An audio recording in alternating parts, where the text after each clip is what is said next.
On live tonight with me is Mr. Paul Marshall. He is the Chief Executive Officer for Caribbean Home Help. Welcome, Paul. Thank you so much for joining. Thank First, you. I would And First, I would like to hear from you. Tell us a bit about yourself. Tell us more about Caribbean Home Help and the important work that you do supporting seniors and families in Barbados. all right. So first of all, I would like to say thank you for giving me the opportunity to be on this platform. My name is Paul Marshall. I am the CEO of Caribbean Home Help. I've been in that role for 6 years. Essentially, I've got a kind of a varied background. I've been in telecoms for most of my life. I believe that was about 9 years of my life I was in telecoms. And Mhm. then essentially I was in marketing, working with a number of companies, including my own. And then I had a tragic situation where my dad got sick and he unfortunately passed. Through that ordeal, I established that, this is a terrible journey and sometimes people just need help. Yeah. So I decided I would essentially present myself or with some of the challenges that I had and create a solution for those persons who would have been going through some of what I would have gone through. So essentially, I'm basically, I know my customers because I've been my customers. Mm, I like that. I know my customers because I've been my customers. Break that down a bit Yeah. more and share the great work that Caribbean Home Help does currently. Well, we consider ourselves as care partners. All that means is that you come to us with your problems, your crisis. We're the ones to essentially try to break that down into solutions, which would essentially give the family some calm or direction. In some cases, peace, because sometimes a chaotic situation will take the whole family down. So we try to consult and guide people through that process. We provide things like nursing care. We have doctors that do home visits. We provide transportation, um, even doing errands, going out there and doing the shopping trips for the family. And now we have our lifestyle center, which essentially is going to be flagship for us, where we provide a hospitality environment for seniors, but providing all their care down to, whatever they need during their aging process. And that lifestyle center is shaping up really, really nicely. I've had an Yes, it is. opportunity to thank you for the invite. I've had an opportunity to go up to the space in St. George. And what Paul calls it is think of it as a cruise ship on land. So That's what correct. I would say to people that have been sharing about Caribbean Home Health, think about Q in the community where, persons go and have a good time. But now this is another Hmm. level where now persons are going into the Caribbean Lifestyle Center, but they're doing things from a health and fitness and wellness perspective. They're doing things socially. They're playing games. They're doing fitness, right? There's so many things and eating. There's going to be barbecues. There's going to be so many things happening in this space, and the space is lovely. So I can't wait until you fully launch and people are invited to come on to the space. Thank you so much for sharing that. So, Paul, when we talk about wellness, Hmm. people often focus on the younger generation. Why is active aging and elderly wellness so important? So active aging, I'll be blunt. When I look at most of my clients, those persons who have been inactive, we see that they have a more challenging time navigating the aging process. With those persons who have stayed active, they tend to have a better, yeah, they have a better outcome. They're mentally generally stronger, they're physically stronger, they avoid falls, they have a better quality of life. So if I was to really break it down, I would say inactivity will Mm-hmm. provide nightmares for you, Mm, create situations for your family, put persons, instead of putting them at rest and making them feel confident, they're going to be always worrying about you. And for yourself, just imagine all the things that you could do if you stay active. You can still go on a hike. You could go to the beach. If you Yeah. stay active, you can, tell your friends you're going out on a little excursion. But when you are inactive and you start to lose mobility and you start to lose confidence, then essentially, then your life becomes smaller. You become more, self-conscious. You lack confidence. So we totally support active aging. We've supported through the Barbados National Senior Games. Yeah. We're supporting you. We've put in all our weight behind this program, and we think that people have the opportunity to make a choice. You choose either one of those other stories that I just mentioned. Yes, thank you so much for sharing that. And when I think about myself, right, so I am going to be 48 years old. What has been very beneficial to me as a adult and becoming more mature in life is I've always been into exercise. I've always been an athlete. I've always been active. And I think because of that foundation, it has really helped me to stay consistent. And then on top of that, having a health condition, hypothyroidism and Graves' Mhm. Hashimoto's disease. I'm mixing them up because I had hyper and Graves. Now I have hypo and Hashimoto's. And so for me, being active is important. Eating well is important. Getting ample rest is Mhm. important. Everything works together for good because I'm not just focusing on now, I'm focusing on my future. So like you're saying, once people start to maintain good health and stay active, it supports them in the long term. So I'm encouraging those who are online. I'm online with Mr. Paul Marshall. He is the CEO of Caribbean Home Help, supporting seniors and persons who may need elderly care assistance. And you've heard it. It's important that we stay active. We focus on getting fit. We focus on getting strong. We focus on getting healthy, eating well, getting proper sleep, maintaining great social relationships. I think community is really, really important. And Paul, one another question, what would you think? Do you think that lack of activity, lack of fitness is the biggest challenge seniors face, or are there other challenges that they face? It's Or what one. would be what would be the biggest challenge they face? The biggest challenge is isolation. Isolation, okay? And isolation can be in the form of a choice that the person makes. They want to disconnect from life and persons that are around them. So when you see persons get to a certain age, you might see them start what the Bajan term shutting. Mm, The house mhm. shut up. They don't want windows open. They start to retreat. Um, that's the extreme, but sometimes that isolation could just be not going out with friends that they used to go out with before. And because of that, then inactivity also plays into the fact because now you're just cooped up, you're staying in a bed.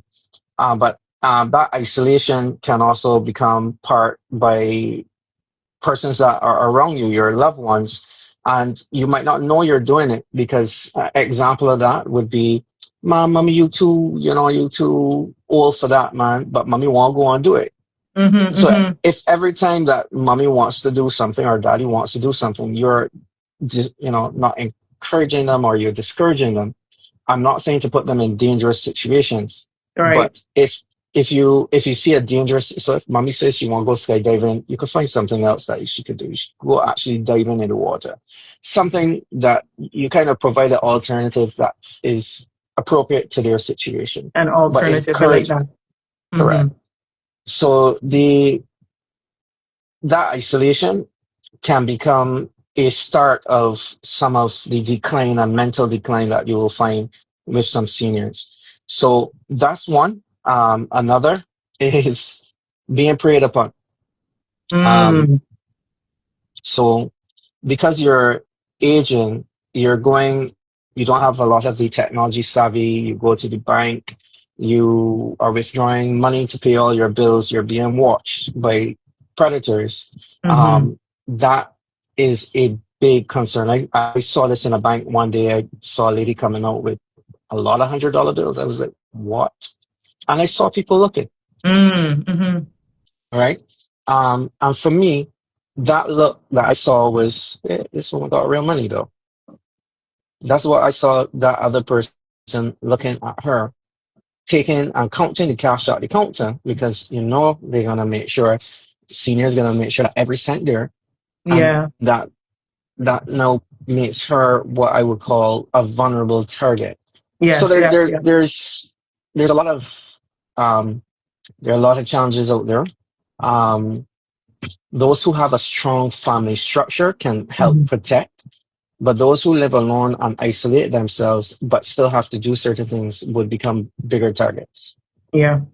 Yeah, wow, that's so deep. I mean, deep yet intense, isolation and being preyed on. And as you spoke about isolation, my neighbor, she's about 93, 94 years old. And Mhm, there are moments I feel really guilty. I know that her church community would stop by and check in on her. But I feel like most of the day she's by herself. And I feel like I'm always in and out. Every once in a while, I will stop and help. Like she might ask me for help or she might want me to help her move. So doing mhm, exercise.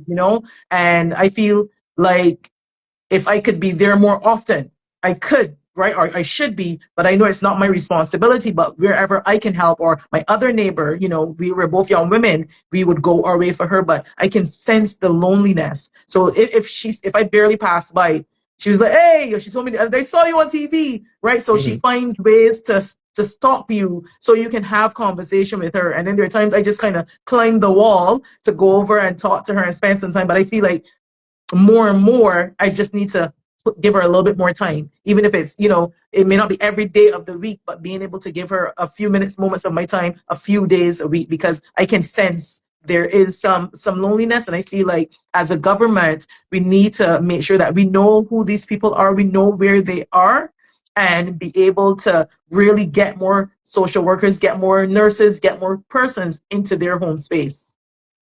Yes. And as much as we would like government to be able to help, I think one of the challenges for government is the size of the tsunami of Mm, aging population.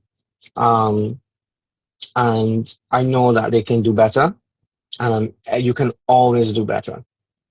And but we are literally not seeing the size of this problem, and it mm, will materialize within the next 2 to 5 years.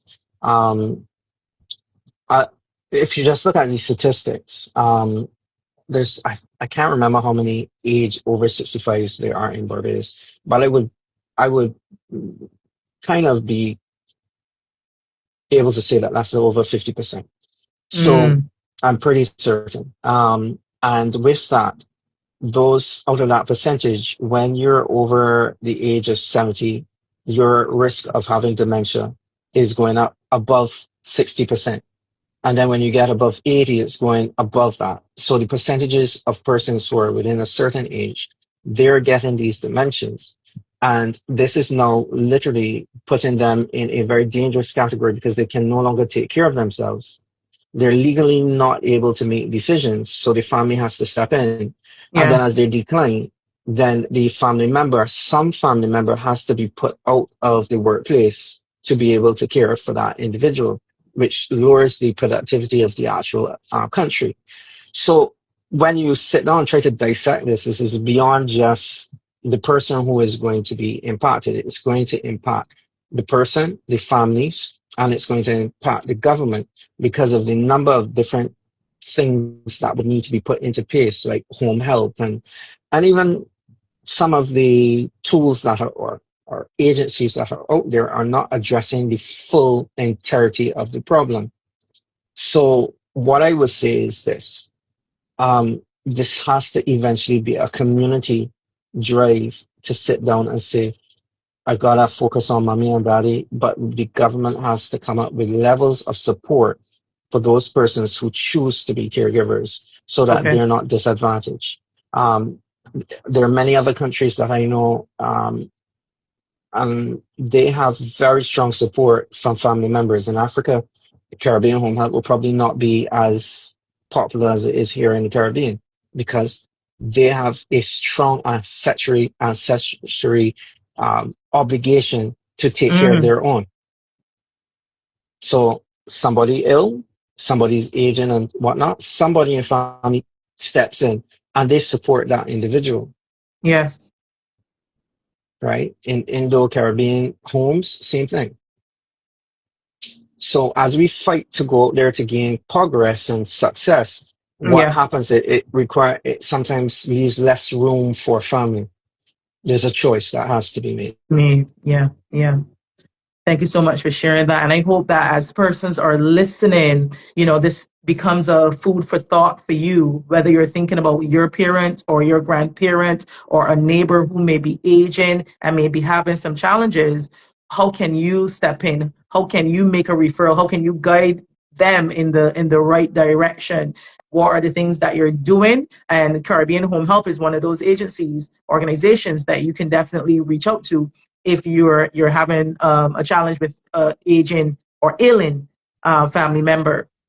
Paul, speak to me about some simple ways families can better support the physical, emotional, and social well-being of the elderly and their loved ones. That's an interesting one. So first of all, do not treat them like children. Although the Do not. decline tends to have and present symptoms as though they're once a man, twice a child, Mm-hmm. um, you're going to have to, one, understand they're going to do things. Some seniors suffering with dementias are going to start to display um, behaviors such as a teenager. Certain things that you will see a teenager will do, and then you will see it continue to get, to the younger stages. However, do not treat them like they are children. So one of the things that I usually tell people is give them the opportunity to not say, Daddy, I want you to do X. From the time you say, Daddy, you you were making a decision on his behalf. Any alpha male is going to put his back against the wall and give you literally hell to be able to get what you think is for their best interest. Whereas if you gave options and Mm-hmm. said, look, choose, you know, you want to go in a home or you want home care at home. Tell me what you want.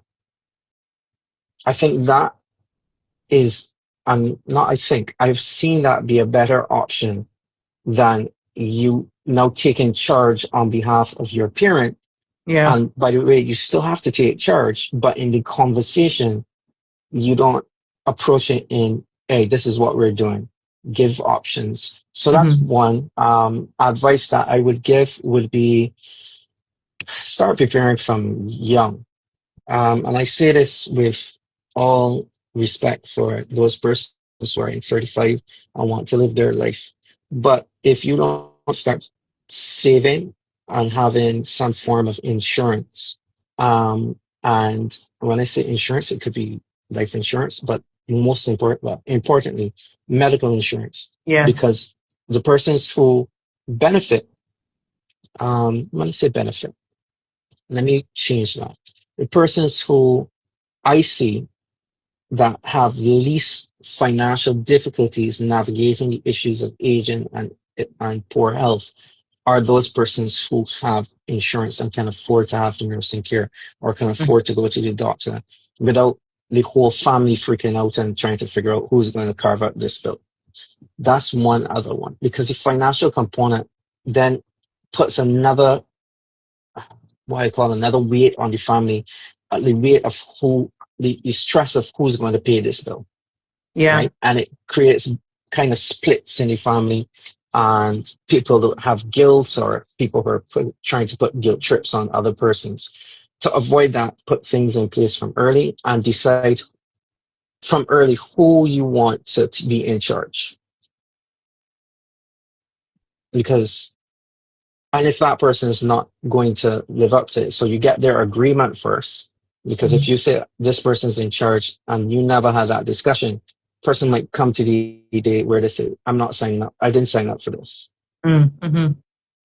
Yeah, that having those conversations as family members, or even if you're a young person, is only just you and your parent. Having that conversation with your parent really early. But you strike a really good point where being able to put money away from early, because let me tell you, one health condition, one injury can literally wipe someone's savings out, right? And I Hmm. would say to people all the time, and even for myself who has a health condition, I know the power of money and I want to make enough money that I don't have to think about it if I have to invest in myself and I have to take care of my health, right? So yes, it's okay to spend money and have fun, but what happens if you have a health challenge or a health scare? You need to make sure that you're able to pay. And then if you're not able to pay, then there's stress. Yesterday, Marcy and I were talking about financial wellness and stress, and having little money or lack of money causes more stress, which also impacts your health. So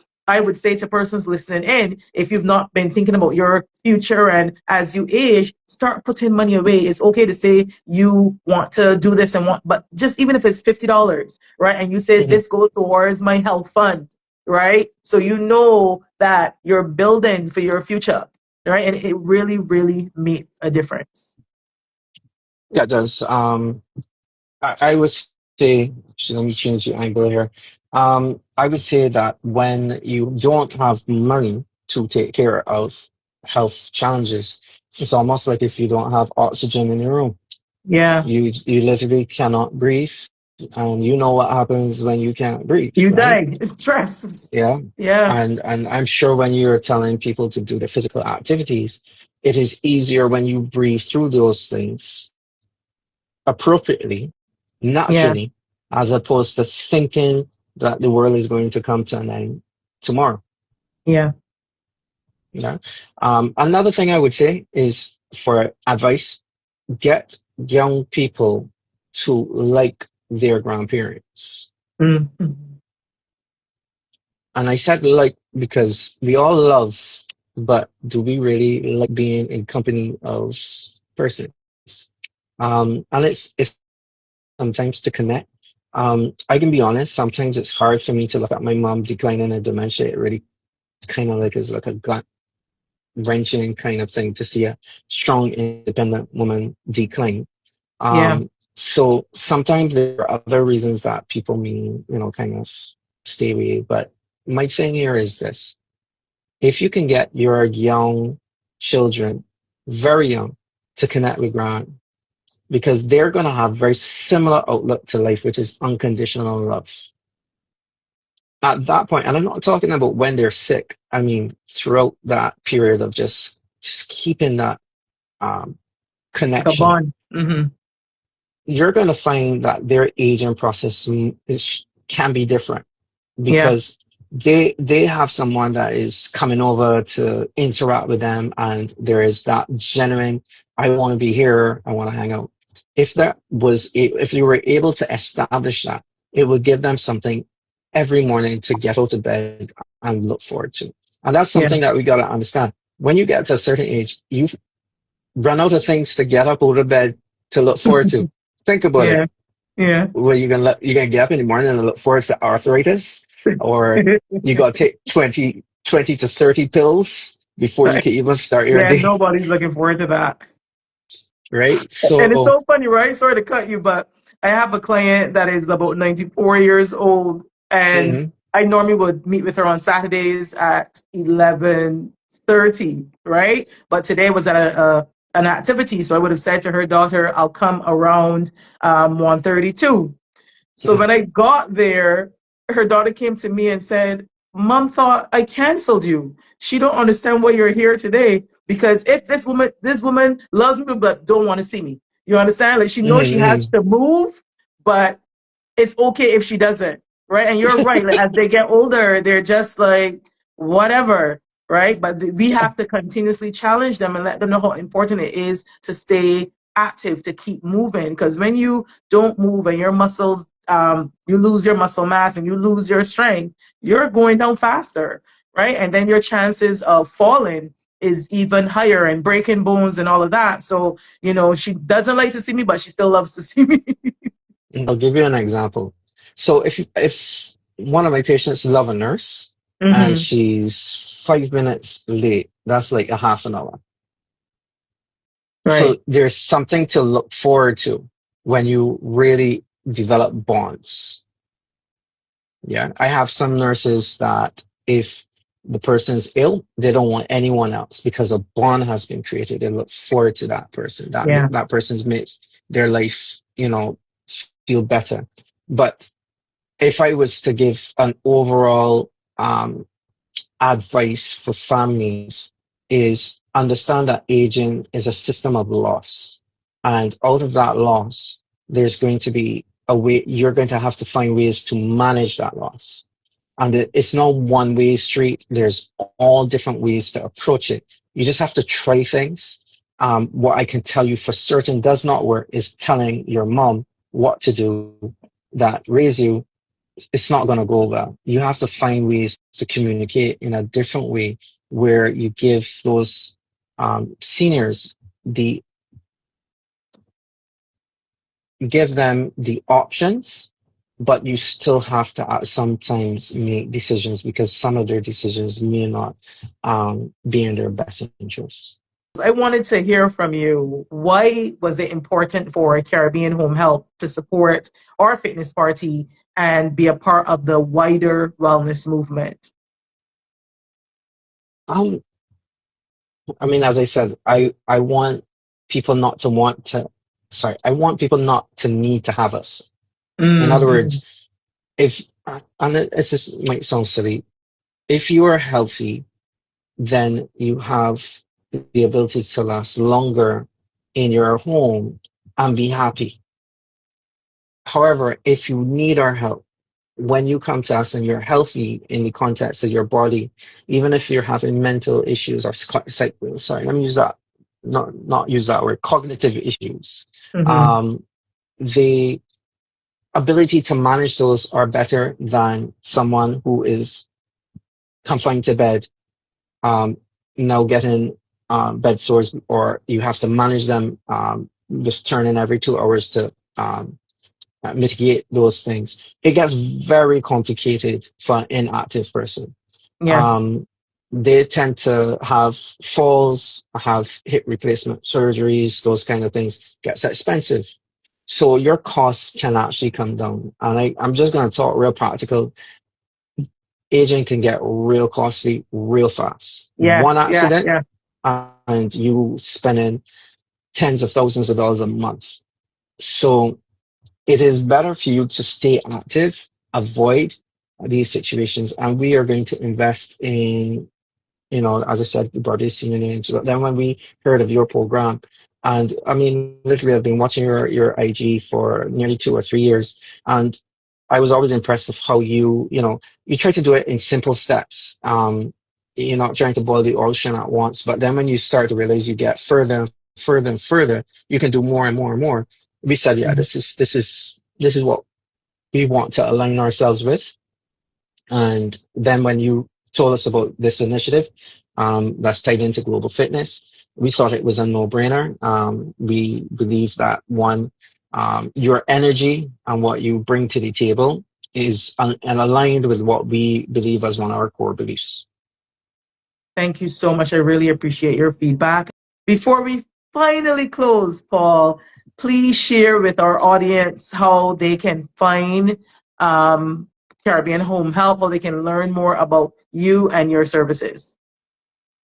Well, you can find us at caribbeanhomehelp.com or just even Google Caribbean Home Help. We are probably all over the place. On our Instagram is at Caribbean Home Help.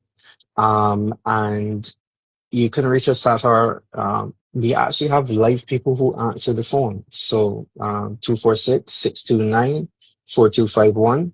Um, we're just here to help whenever you need us. But our main thing is we want you to get you fit so you do not need us. Paul, thank you for your time. Thank you for your attention. Thank you for the work that Caribbean Home Health is doing here in Barbados. We're looking forward to continuing our relationship in business, in health, and wellness, and making sure that we can all continue to add value to the Barbadian community. Thank you so much. All right. Thank you very much. And look You're forward to welcome. continuing this relationship with your company and with you. And I wish everyone here good health and happiness. Amen to that. Thank you so much, Paul. Amen. All right.